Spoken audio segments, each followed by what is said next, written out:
Коми проходит региональный чемпионат «Молодые профессионалы». В этом году он проводится на 13 площадках 5 городов и сел. В Сыктывкаре, Воркуте, Усинске, Микуне и Выльгорте. В 46 компетенциях участвуют более 300 участников. Все задания до последнего момента держатся в секрете. Оценивают молодых специалистов эксперты-профессионалы в своей компетенции. Побывала на чемпионате и пообщалась с его участниками Дарья Вологжанина.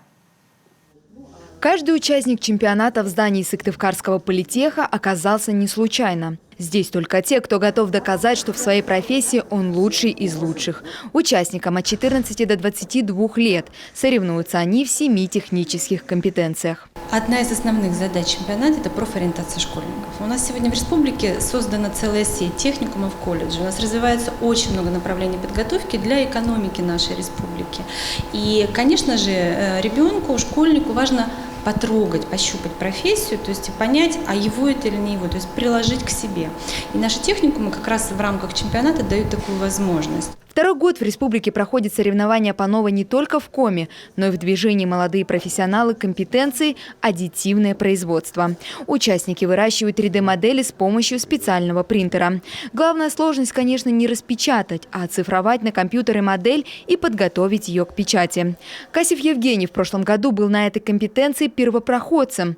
Занял тогда 2-е место. После года активной подготовки решил в этом году улучшить свой результат. Готовился здесь находился, решал разные задачи, сканировал, восстанавливал разные детали, брал с разных чемпионатов, есть такая возможность, и их делал.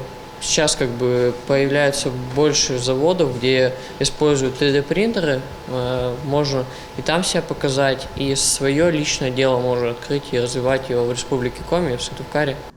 Электроника, информационные кабельные сети, интернет вещей, лазерные и сварочные технологии. Все мастерские для этих компетенций оборудованы по последнему слову техники. Эксперты-профессионалы не отстают. На 46 компетенций, которые проходят в эти дни в республике, их около 325. Даниил Шахов, можно сказать, вырос с этим чемпионатом. В студенчестве был просто участником, сейчас эксперт компетенции. Сам преподает в техникуме, растит новых молодых профессионалов. У меня 8 групп студентов. Я их обучаю сварке, естественно. Ваш студент принимает свое участие? Мой студент принимает сегодня участие. В политехническом техникуме уже завершились конкурсные испытания для юниоров компетенции кузовной ремонт и обслуживание легкового автомобиля. Победители регионального чемпионата объявят на торжественной церемонии закрытия 3 декабря. Лучшие из лучших будут представлять Коми на отборочных соревнованиях WorldSkills. Дарья Вологжанина, Олег Жуковский, телеканал Юрган.